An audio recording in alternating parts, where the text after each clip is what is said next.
This is a wonderful talk from Abraham and this guest that she's having, because it's so exactly what so many, including me, have felt throughout the way of self-development. That there starts a kind of resistance against training, learning, using these methods that you get taught, because you're so fed up, you're so like, oh, I can't stand again having a rule, having a method, having to follow something. I can so well understand that, and Abraham explains so perfectly why we have that. So enjoy this talk as much as possible, as I did.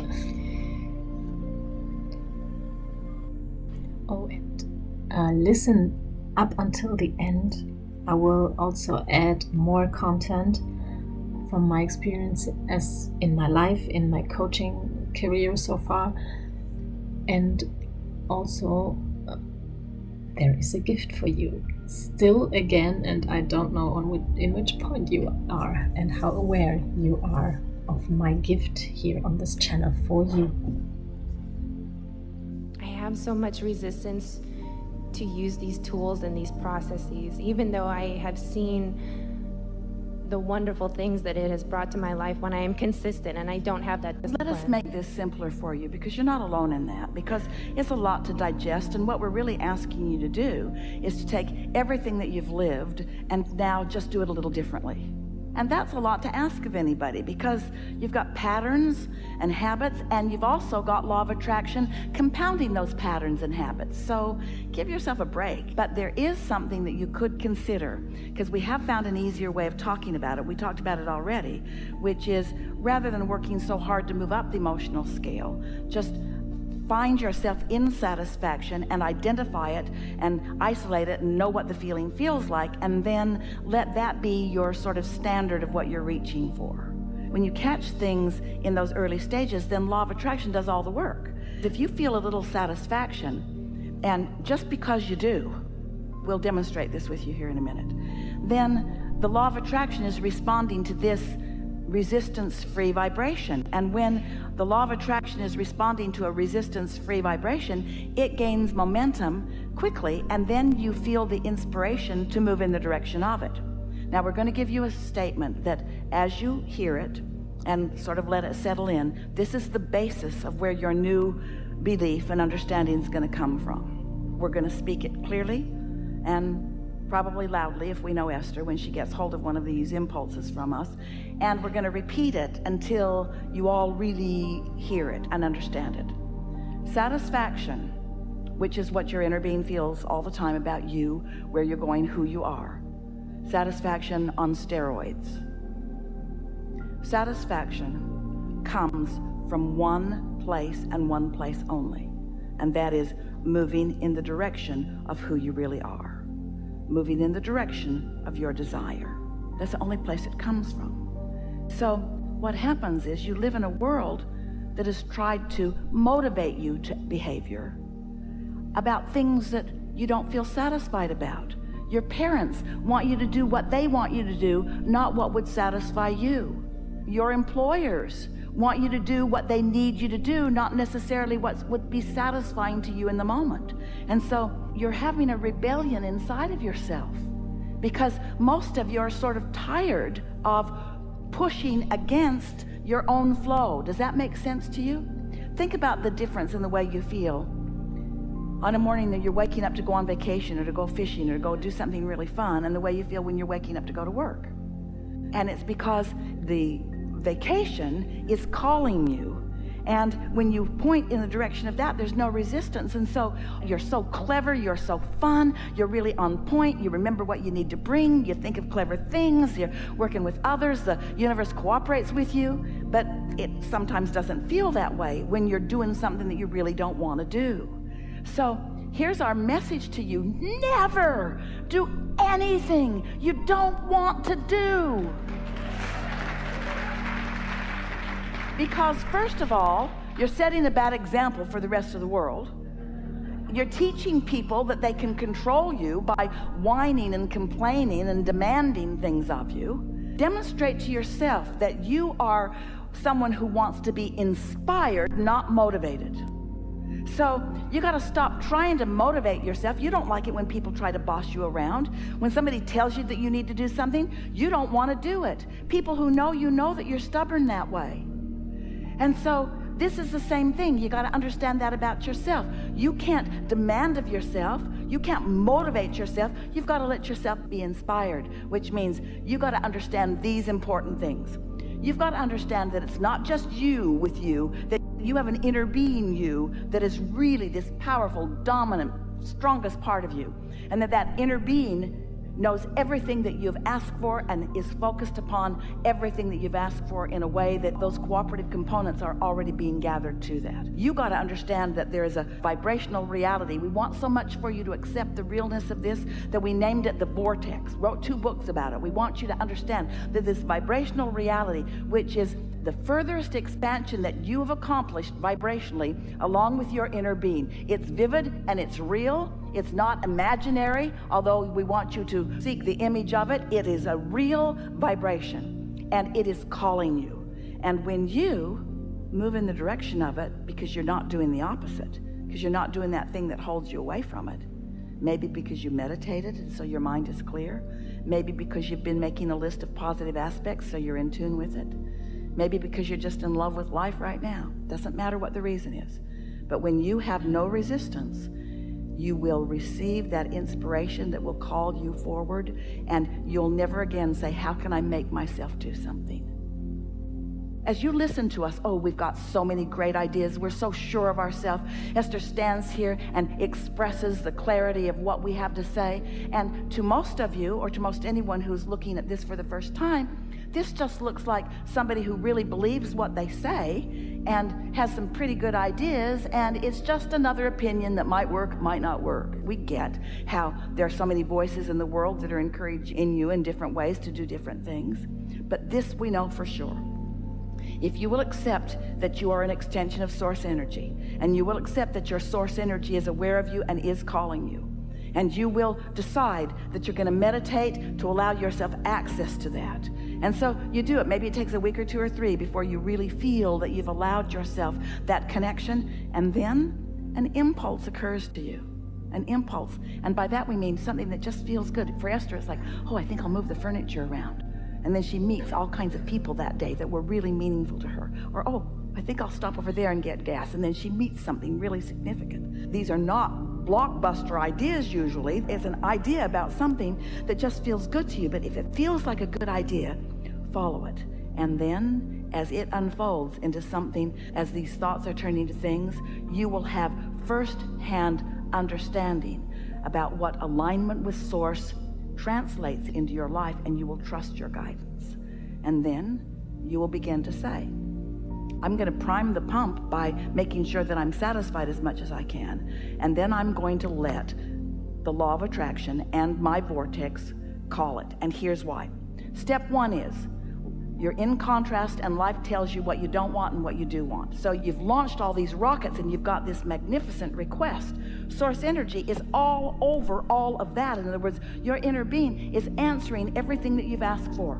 Your inner being is all over it. When you ask, it is given. We're not kidding. Someone should write a book about that. So it's done. Step 3 is you meditate and get into the receiving mode. And step 4 is you've just done that so well that you've isolated what satisfaction feels like, and you don't have any question about it. And that's your guiding feeling. I want to feel satisfaction. And so you reach for it and you find it and you hold yourself steadily there.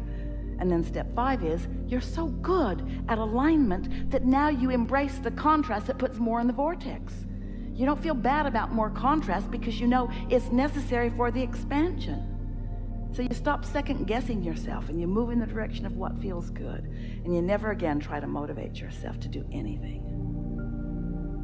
Thank you. May I ask one more question? Did you get that one? Did it make sense to you? Yes. Really? It will. When I listen to Well, we this don't want to again. put you on the spot. We wanted to settle in with you a little bit, because what we just said to you is Most people can't hear us until they've really done that. And once you've done that, Esther spent a week or two after we began talking about satisfaction in this way, asking herself, what is that feeling of satisfaction that Abraham's talking about? So she started wanting to be aware of it. And then she'd get into her car, beautiful new Cadillac Escalade, and she'd get out onto the highway and sort of just settle into the road and the ride and just feel excellent. She'd just feel like, whew. And she thought, this is what satisfaction is this feeling of adventure and calm and well-being and eagerness. I am so satisfied. I'm so satisfied. She got on an airplane one day and she was in the first class cabin. So she slipped into her seat and she thought, satisfied. And then she sort of settled in and buckled up, and now the plane's in the air, and she reclines her seat and she gets her blanket and her pillow, and she's thinking, oh, I am so satisfied. I'm so satisfied. I'm so comfortable. I'm so satisfied. This is just satisfying. And then a flight attendant came to her just as she was putting her sunglasses on and getting ready to snuggle in for a long winter's nap. And he handed her a bottle of water, and he said, I heated this for you in the microwave. I thought it might make you more comfortable. And Esther thought, wow. Well, first she thought, do I look old and feeble? And then she thought, oh, no, this is because I'm so satisfied that the universe is looking for other cooperative components to help me feel even more satisfaction. She'd be in a restaurant, slip into the booth, friends across the table, she'd look at their faces, she'd feel such love for each one of them, and she would think to herself, this is so satisfying. So satisfying. The fragrances in the air and the leather that I'm sitting on and the friends that I've gathered with and the entire atmosphere of my life, it is so satisfying. And there are plenty of times to do that, but until you start doing it, identifying it, isolating it, milking it, finding the vibrational frequency of it, now you know what you're tuning to. You see what we're getting at? So then you're satisfied, satisfied, satisfied, satisfied, satisfied. And when something's off, you feel that it's off and you don't let it get off until you establish such a substantial, chronic pattern of connection to source, to the path of least resistance, that then only cooperative components to who you really are and what you really want can come to you. And then other people look at you and they say, it's not fair. Good stuff comes to you, and mostly only good stuff comes to you, and the rest of us are out here, and you know why. It's not some crapshoot. It's not some law of averages. It's not some game of chance or luck. It's not some karmic game where you're being cursed or somebody's doing a voodoo on you. You're in complete control. And what is the control? Right here. Satisfied or not satisfied? Before I push my car down the hill, I come to my senses and I find my alignment. And when that's what you do, next time we see you, you'll say, hi, Abraham, I don't do anything I don't want to do, but there's so many things I want to do. Having such a good time. All right, now we'll hear you. That was good, by the way.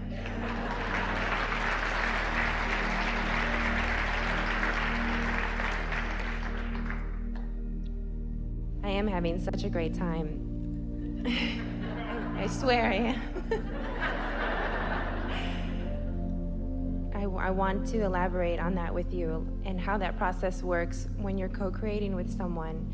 I'm about to get married to the person that I feel like is the co-creator that I want for the rest of my life. We agree. Thank you. That's what that feeling of love is. That's you and your inner being in complete agreement on the subject at hand. Thank you. Yes, it's a great feeling. This is my third marriage. Yeah, that's good. Because that contrast built a vortex for you. Yes. And the cooperative components gathered, and you have the understanding of knowing. That's why you were thanking us. Your guidance system is letting you know that what you know is what you know. You got it right this time. You didn't get it wrong the other times, but the other times led to this. So don't spend any time dissecting that. Okay, I think that's it. Yeah, I think you just answered everything. You know what just happened? You can feel that where you were going was not under the influence of this. And now that you're under the influence of that, all of that is irrelevant. Exactly. Thank you so much. So there's that confusion and the piece that you said this afternoon. Any resistance closes the channel. I just keep sitting with that going, where's my resistance that's closing the channel? Well, only you can know that the resistance arises as negative thinking that you are identified with, and then an emotional contraction that reflects the negative thinking. Maybe there isn't very much resistance, and that's why you get confused. You're looking for something that isn't there anymore. Maybe you think there must be some resistance. Where is it? I'm confused now. It could be because I have spent my life on a very deep healing journey and been very open, to always looking at those places. Yes, so trust yourself, and not the personal self, but the deeper self and what emanates from that. And it seems to me that you're fine. You don't need to be concerned about resistance right now. There's already enough presence in you to dissolve it when it comes. Nobody needs to demand that they should be totally free of resistance, or that they should be totally conscious on a continuous basis. That is not necessary. Just detecting when you're not conscious is fine. Every time you detect a dysfunctional state that you've slipped into in a relationship or at work or wherever you may be, then at the moment you know it, the moment you lost it, so to speak, that's an expression, I lost it, which usually means in common usage, I got very angry. But here I'm using it in a wider sense. When you say I lost it, means I lost presence, I lost consciousness, I got totally identified with the stream of thinking, I got totally identified with the pain body. I lost it in the way we use it here, or I use it, means I lost presence completely. So you may sometimes still lose it, but I believe you're fine. I don't think there's that much resistance. Your mind is perhaps looking for a problem where there isn't one. You could. And that, by the way, is not uncommon, because the mind would always look for a problem somewhere. It's amazing. You could take a person to heaven, a person who is not, no, you are okay, you'll be fine in heaven. But but if you take a normal person to heaven, normal meaning unconscious, he would get very unhappy, because, well, why is the problem? He will find something wrong. Peace would be very threatening. They're not ready for that. You're ready for heaven, it seems, so embrace it. Wasn't that interesting? How simple both ways, Eckhart's and Abraham's, are to reflect and get through and understand resistance. I really liked to listen to this and was really excited about the easiness that we can deal with it. And I was thinking also, what is that thing anyhow? How does it come, and why does it come? Why is it there? And for me, as I'm a scientist, a mechanical engineer, I look at things also very like abstract, let's say. So for my understanding, what are we? We are, in a way, no, let's say it that way.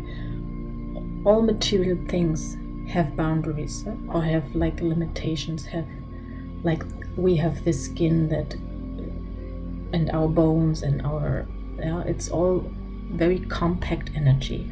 There is very tight, compact energy, focused. And if we touch a wall or something, we feel that there is resistance. If we push against it, there is resistance. We cannot go further. We feel the resistance. And so this is our life form. So it's a completely natural thing of our life form to feel resistance, to have resistance. And also our brain, our mind, produces resistance all the time because it's programmed for this. But what we can learn, because if we know already that we are energy, just very compromised, focused energy, but if we expand that energy, if we make these meditations from Dr. Joe Dispenza, from all the people that are out there, and feel that expandation, you can expand your resistance as well. You can for example, breathe into your resistance. Feel that it's there, it's part of you, and it belongs to you.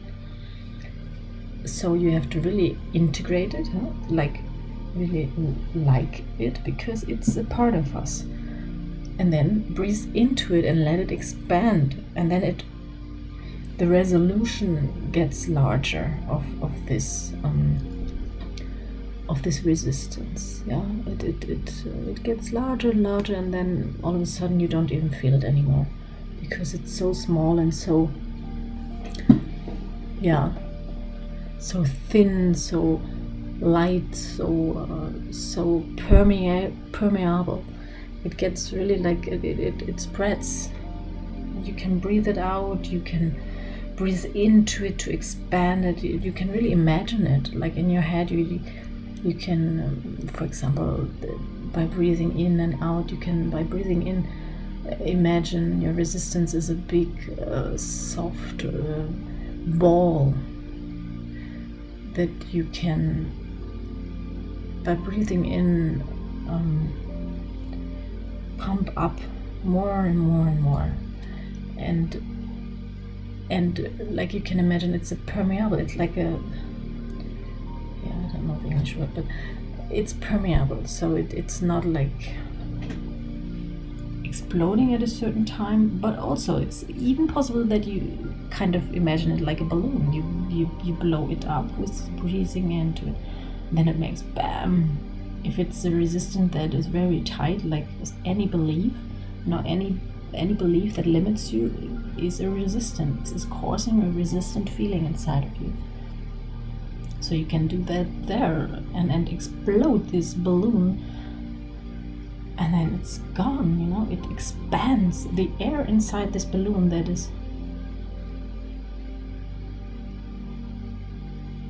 is pulling against the resistance makes it explode and not be there anymore. That's one exercise, to imagine, to create a picture in your mind. Close your eyes and breathe into that resistant feeling, that resistance, and give it a form, and then just let it explode, or just let it expand. I hope you were able to take a few nuggets out for you today as well. And yes, always think of one most important thing: you are the lottery win in your life. Yes, let that sit, let that breathe through you, that you are the lottery win, and you can take your steps every day, every time, every second, every minute in the direction that feels lighter, more joyful, more healthy. It will cause more health, better relationships, more success. just a much nicer, lighter, more wonderful path. And yes, don't forget that you all have an open gift that you can choose, take, and say, yes, I want it, and I want a session with Juliana. I want a coaching session to experience this very close, intense connection to my inner self that has a lot of power over me. We will connect you with that and help it to help you, and the other way around. Yeah, it's an exciting journey. So don't let it go. Use it, take use, and contact me. I wrote in the community notes my name and where you can find me, and yeah, it's very easy. So try it out and enjoy, and have a wonderful day today and a wonderful life. Bye bye.